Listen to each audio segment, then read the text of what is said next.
Assalamualaikum warahmatullahi wabarakatuh. Pada pertemuan ke-15 mata kuliah aljabar vektor, kita masih membahas tentang nilai eigen dan vektor eigen. Oke, sebagai pendahuluan di materi nilai eigen dan vektor eigen ini terdiri dari diagonalisasi dan yang kedua diagonalisasi ortogonal. Oke, kita masuk ke definisi. Untuk diagonalisasi, itu jika ada sebuah matriks persegi A, dikatakan dapat didiagonalisasi jika terdapat suatu matriks P yang dapat dibalik atau invertible ya. Sedemikian serupa sehingga nanti P inverse-nya dikalikan AP adalah suatu matriks diagonal. Matriks P-nya dikatakan mendiagonalisasi matriks A jika ada beberapa prosedur yang dilalui. Apa saja? Yang pertama, Anda bisa menentukan dulu n vektor eigen dari A yang bebas linier. Misalkan dari P1 sampai dengan Pn-nya. Nah, yang kedua, bentuklah suatu matriks P dengan P1 sampai dengan Pn-nya sebagai vektor kolom. Nah, yang ketiga, matriks dari P inverse dikalikan AP itu kemudian akan menjadi diagonal dengan lambda 1 sampai dengan lambda n-nya sebagai entry-entry diagonal secara berurutan. Nah, nanti lambda i-nya di sini dari 1 sampai dengan n itu adalah nilai-nilai eigen yang terkait dengan PI untuk i-nya 1 sampai dengan n. Gitu ya. Nah, contohnya bagaimana? Di sini diberikan contoh, tentukan nilai eigen dan vektor eigen dari A, dari matriks A, dan tentukan pula matriks P yang kolom-kolomnya adalah vektor eigen dari A, yang mampu mendiagonalisasi matriks A tersebut, di mana matriks A-nya adalah matriks 2 kali 2, yaitu 3, 1, 1, 3. Nah, nilai eigen dari A-nya itu adalah penyelesaian dari mutlak ini ya, A min lambda I sama dengan 0. Nah, sekarang kalau sudah seperti ini, dari penyelesaian ini, kita bisa lakukan penyelesaian determinannya, yaitu 3 min lambda kali 1, 1, 3 min lambda sama dengan 0. Oke, ini kita kalikan, ya. A kali D berarti 3 min lambda kuadrat dikurang B kali C. B kali C 1 kuadrat jadi sama dengan 1. Sama dengan 0. Oke, ini kita kuadratkan berarti 9 min 6 lambda plus lambda kuadrat min 1 sama dengan 0. Sehingga kita peroleh lambda kuadrat min 6 lambda plus 8 sama dengan 0. Difaktorkan menjadi lambda min 2, lambda min 4 sama dengan 0. Nah, kita akan peroleh nilai eigennya, yaitu lambda sama dengan 2 atau lambda sama dengan 4. Gitu ya. Pertama cari dulu nilai eigennya, sudah. Yang kedua tadi, kita akan mencari vektor eigennya yang bersesuaian dengan nilai eigen untuk lambda sama dengan 2. Untuk lambda sama dengan 2, solusinya itu adalah 1, 1, 1, 1 dikalikan X sama dengan 0. Ya. Nah, jadi nanti kalau kita buat jadi matriks, berarti kita punya 1, 1, 0, 1, 1, 0, ini matriks yang diperbesar, lalu kita lakukan operasi barisan elementer, kan kita peroleh nanti X1 ditambah dengan X2 sama dengan 0, sehingga nilai X1-nya nanti sama dengan min X2. Nah, maka nanti X-nya kita punya di sini nilai X1, X2-nya adalah, misalkan X2-nya adalah 2, X2 gitu ya. Nah, sehingga nilai X1 sama dengan negatif X2. Sehingga kalau kita keluarkan X2-nya, maka kita punya min 1, 1. Tuh.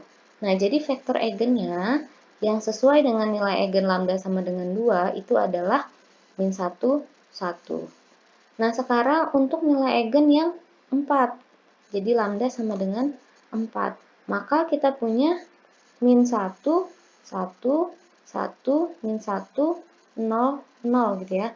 Nah, ini kalau ditanya, ini dari mana? Kita kembalikan ke bentuk soalnya. Tadi kan kita sudah punya, jika 3 min lambda. Untuk ini ya, kita isi lambdanya sama dengan 2, berarti 3 dikurang 2 sama dengan 1. Berarti kita punya untuk lambda sama dengan 2, matriksnya adalah 1, 1, 1, 1. Sama dengan 0, 0 gitu ya. Nah, untuk lambda sama dengan 4, berarti kita punya 3 dikurang 4, berarti min 1. Kita punya matriksnya adalah min 1, 1, 1, min 1, 0, 0. Seperti itu ya. Nih, jadi untuk menjawab ini, selanjutnya setelah kita ubah ke dalam matriks yang diperbesar, kita lakukan operasi barisan elementer untuk memperoleh nilai X1 dan X2.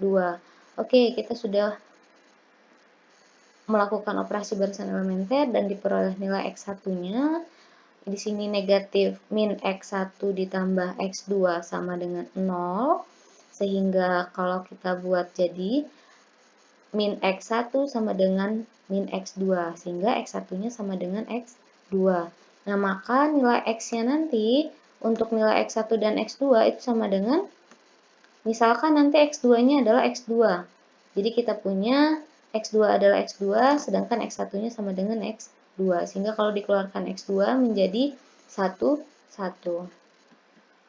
Oke, jadi nilai eigen yang sesuai dengan nilai eigen untuk lambda sama dengan 4, maaf ini bukan nilai eigen ya, untuk vektor eigen yang bersesuaian dengan nilai eigen untuk lambda sama dengan 4 itu adalah 1, 1. Nah, dari matriks itu tadi, kan kita punya, nah ini kan kita punya jawaban untuk vektor eigen yang lambda sama dengan 2, min 1, 1. Sedangkan vektor eigen yang bersesuaian dengan nilai eigen sama dengan lambda sama dengan 4 punya 1, 1. Ini kita tuliskan negatif 1, 1 untuk lambda sama dengan 2, 1, 1 ini untuk lambda sama dengan 4. Sehingga inverse dari matriks P-nya adalah min setengah, setengah, setengah, setengah. Ini dapat dari mana? Ini dari kalian ubah menjadi matriks P-nya menjadi inverse untuk 2 kali 2. Oke, setelah itu kita sudah punya P, ada P inverse, dan kita juga sudah punya matriks A-nya, sehingga kalau kita cari P dikalikan dengan matriks A, dikalikan dengan P inverse-nya, maka kita akan punya hasilnya adalah 2004. Oke, cukup ya untuk penyelesaian vektor eigen. Nah, sekarang kita masuk ke diagonalisasinya. Untuk diagonalisasi pada teorema 4, itu jika ada suatu matriks N kali N memiliki N nilai eigen yang berbeda, maka A-nya dapat diagonalisasi. Untuk pembuktiannya bisa dibuktikan melalui buku Stevangelion. Nah, sekarang kita akan menghitung pangkat suatu baris. Ada yang menyatakan teorema juga. Jika diketahui matriks persegi A dapat didiagonalisasi oleh matriks P sedemikian rupa sehingga jika ada P inverse dikalikan AP itu akan sama dengan D. D di sini adalah diagonalisasi. Maka untuk A pangkat K-nya, ya, pangkat suatu barisnya jadi K. Jadi A pangkat K sama dengan P dikalikan D pangkat K dikalikan P inverse. Ini akan disebut sebagai matriks A yang dapat didiagonalisasi oleh matriks P. Gitu ya. Oke, kita masuk ke contohnya. Tentukan A pangkat 13, ya.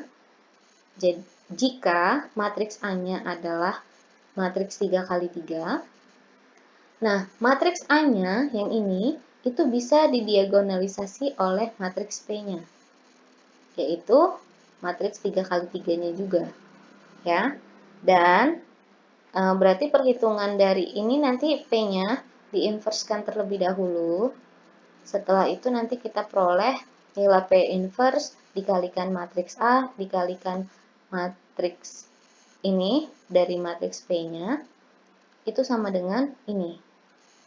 Matriks 2, 0, 0, 0, 2, 0, 0, 0, 1. Ini disebut juga dengan matriks diagonalisasi. Gitu ya. Nah, maka jadi nanti kita punya untuk matriks A pangkat 13, kita tentukan dari ini adalah P dikalikan matriks diagonalisasi dipangkatkan 13 dikalikan dengan P inverse-nya. Oke, kita punya P-nya adalah ini tadi ya. Dan matriks diagonalisasinya adalah ini. Dipangkatkan 13, lalu diinverskan untuk P-nya ini. Sehingga kita peroleh nanti hasilnya adalah untuk A pangkat 13-nya adalah yang ini. Gitu ya. Dan ini untuk menentukan pangkatnya lebih tinggi lagi, bisa Anda buat, bisa dilakukan. Jadi mungkin hasilnya akan lebih banyak. Oke, sekarang kita masuk pada diagonalisasi ortogonal. Untuk diagonalisasi ortogonal, sebelum kita membahas lebih lanjut mengenai diagonalisasi ortogonal, nah sekarang kita akan mendefinisikan tentang matriks ortogonalnya dulu. Matriks bujur sangkar P disebut matriks ortogonal bila berlaku P transpose sama dengan P inverse-nya. Jadi, matriks A-nya bisa didiagonalisasi secara ortogonal jika terdapat P ortogonal, sehingga P inverse-nya nanti dikalikan dengan AP itu sama dengan diagonalnya. Sama dengan D ya. D-nya adalah matriks diagonal. Nah, dari diagonalisasi ortogonal ini berbeda dengan masalah diagonalisasi sebelumnya. Maka kalau untuk pembahasan kali ini ada sedikit perbedaan tentang matriks yang bisa didiagonalisasi ataukah tidak. Yaitu misalkan nanti P inverse kalikan A kalikan P sama dengan D. Nah, nanti kita punya P dikalikan D kali P inverse sama dengan A. Gitu ya, misalkan. Nah, terus nanti dari sifat untuk P, kita kan punya berlaku ini, PT, P transpose sama dengan P inverse. Nah, jadi nanti kalau kita punya P dikalikan D dikali P transpose, jika ditransposkan lagi, itu akan sama dengan A transpose. Gitu ya. Itu sehingga kita menghasilkan P kalikan D kalikan P transposnya itu sama dengan A transpose. Nah, dari itu kita bisa mendiagonalisasi secara ortogonal. Matriks A-nya harus memenuhi sifat A sama dengan A transposnya. Jadi matriks A-nya harus simetris.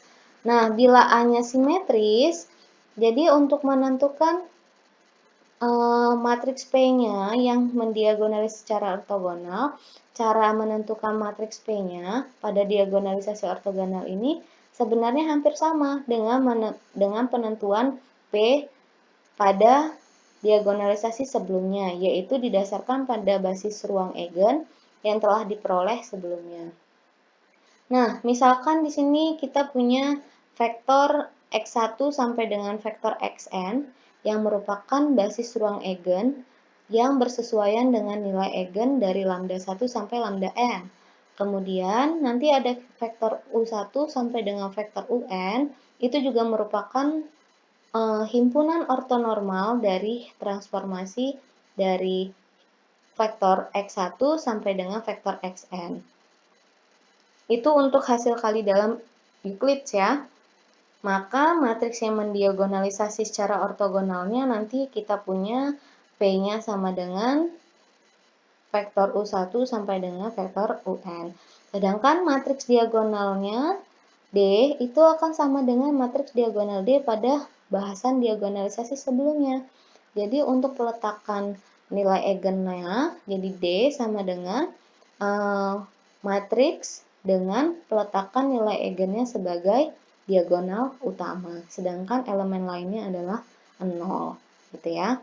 Nah, sekarang langkah-langkahnya. Bila A-nya simetris, maka kita harus menentukan matriks P-nya yang mendiagonalisasi A secara ortogonal melalui langkah-langkah berikut. Yang pertama, tentukan dulu basis untuk masing-masing ruang eigen dari A. Nah, yang kedua, kita akan menerapkan proses Gram-Schmidt untuk masing-masing basis ruang eigen agar diperoleh basis ortonormalnya. Untuk proses Gram-Schmidt kan sudah kita bahas pada pertemuan sebelumnya. Yang ketiga, itu menentukan matriks P, di mana kolom-kolomnya itu adalah basis ortonormal yang diperoleh pada langkah kedua ini dari proses Gram-Schmidt. Maka matriks P yang akan terbentuk mendiagonalisasi A itu akan secara ortogonal. Nah, kita masuk langsung pada contohnya.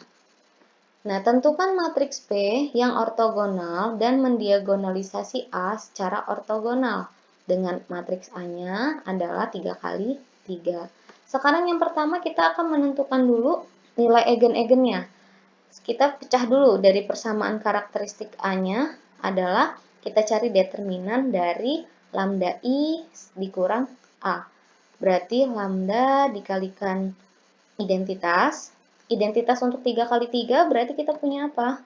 1, 0, 0, 0, 1, 0, 0, 0, 1 dikalikan lambda, sehingga nanti kita punya lambda 0, 0, lambda 0, lambda 0, 0, 0, lambda, gitu ya.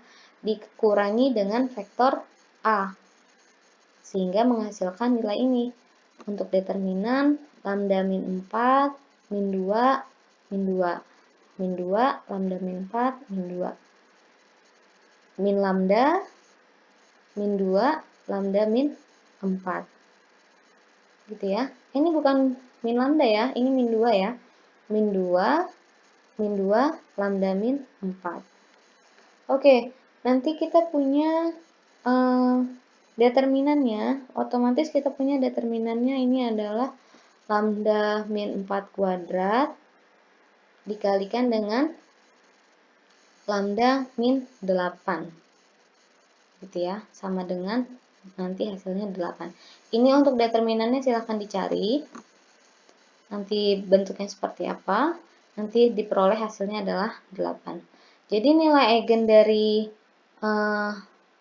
lambda dari A-nya itu adalah lambda sama dengan 2 dan lambda sama dengan 8, gitu ya. Untuk yang ini kan kita vektorkan masing-masing. Jadi lambda sama dengan 2 dan lambdanya sama dengan 8. Oke, langkah selanjutnya kita akan mensubstitusikan nilai-nilai eigen ke persamaan ini. Dikalikan dengan vektor X sama dengan vektor 0. Nah, sekarang untuk yang lambda sama dengan 2 dulu terlebih dahulu. Untuk lambda sama dengan 2, maka kita peroleh nilainya adalah seperti ini. Lambda sama dengan 2, kita kembalikan ke bentuk ini. Berarti 2 dikurang 4 sama dengan min 2 ya. Nah, dan seterusnya. Sama dengan ini. Jadi nanti ini min lambda, berarti kita punya ini dikalikan vektor X sama dengan 0. Ini kita lakukan operasi barisan elementer akan menjadi seperti ini. Sama dengan 1, 1, 1, ini sama dengan 0. Gitu ya. Nah, untuk nilai X1, X2, X3-nya, ini nanti kita peroleh dari ini. Nah, sekarang kita akan misalkan dulu untuk X3-nya sama dengan T, X2-nya sama dengan S. Sehingga untuk X1-nya nanti sama dengan min S, min T. Sudah selesai, kita punya nanti ruang eigennya berarti untuk X barnya kita punya vektor X ya. Vektor X-nya kita punya min S, min T, ini untuk X1, X2-nya S, X3-nya T. Nah, kita keluarkan yang untuk S dan untuk T. Untuk S berarti kita punya min 1, 1, 0 di S ditambah dengan min 1, 0, 1 T. Jadi basis ruang eigennya nanti ada dua, V1 dan V2. V1-nya adalah ini dan V2-nya adalah ini. Oke, sekarang langkah kedua kita masuk dengan proses Gram-Schmidt untuk menghasilkan vektor-vektor eigen yang ortonormal. Nah, sebelumnya sudah kita bahas tentang Gram-Schmidt.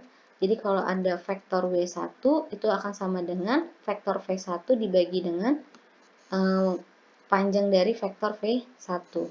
Ya, jadi sama dengan vektor V1-nya adalah min 1, 1, 0 dibagi dengan panjang vektor V1-nya min 1, 1, 0 juga, itu akan sama dengan min 1, 1, 0 dibagi dengan ini, kalau ini akar ya, berarti akar min 1 kuadrat ditambah 1 kuadrat tambah 0 sama dengan akar 2.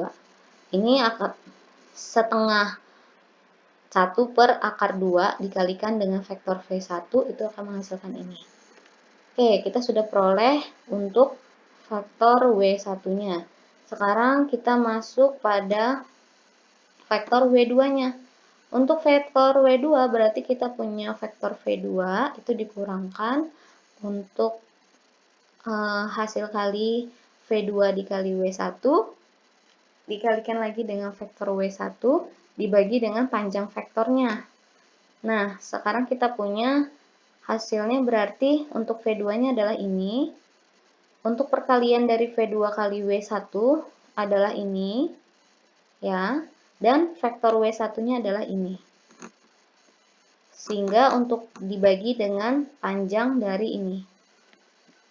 Oke, kita langsung masuk ke hasil. Maka hasilnya adalah min 101 ditambah dengan setengah, min setengah 0 dibagi dengan panjang min 101 ditambah setengah, min setengah 0. Nah, ini jika dijumlahkan min 1 ditambah setengah sama dengan min setengah, 0 ditambah min setengah, 1 ditambah 0, 1. Nah, ini juga sama. Ini panjangnya, sehingga kita punya untuk panjangnya adalah min setengah kuadrat sama dengan 1/4, min setengah kuadrat sama dengan 1/4, 1 kuadrat 1. Sehingga kita peroleh panjangnya adalah itu nanti akar 6. Gitu ya. Jadi 1 per akar 6 dikalikan ini, vektor ini.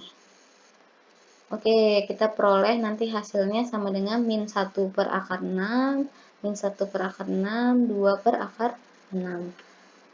Nah, ini belum selesai. Itu hanya untuk lambda sama dengan 2. Sekarang kita akan cari untuk lambda sama dengan 8. Sama prosesnya seperti tadi, lakukan dulu seperti ini, ubah ke dalam bentuk barisan yang operasi barisan elementer. Setelah kita memperoleh hasil operasi barisan elementer, kita peroleh nanti nilai X1-nya sama dengan 1, X2 sama dengan 1, X3 sama dengan 1. Gitu ya. Oke, jadi basis ruang eigennya nanti 1, 1, 1. Hanya satu basis ruang eigennya. Jadi, dari proses Gram-Schmidt dari vektor eigennya, kita punya V2, V3 dikalikan ini, V3 dikalikan W1, dikali W1 dikurang V3, kali W2 dikalikan W2. Ini bukan W2 tapi W3. Maaf, ini W3 ya.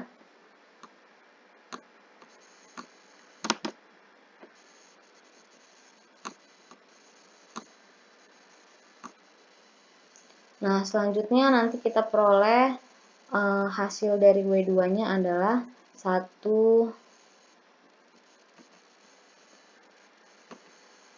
W3 ya. Hasil dari W3-nya kita peroleh adalah 1 per akar 3, 1 per akar 3, 1 per akar 3. Oke, selesai. Jadi matriks P yang ortogonal mendiagonalisasi A secara ortogonal itu adalah ini untuk W1, ini W2-nya, dan ini W3 vektornya ya. Jadi selesai, sampai di sini sudah kita temukan untuk matriks P-nya yang ortogonal dan mendiagonalisasi A secara ortogonal. Oke, terima kasih sudah mengikuti pertemuan D1 sampai dengan pertemuan ke-15. Untuk pertemuan ke-15 tidak ada tugas, jadi silahkan nanti dipelajari saja materi dari pertemuan 9 sampai pertemuan ke-15. Minggu depan kita adakan UAS. Oke, demikian perkuliahan kita hari ini. Wabillahi taufiq wal hidayah. Wassalamualaikum warahmatullahi wabarakatuh.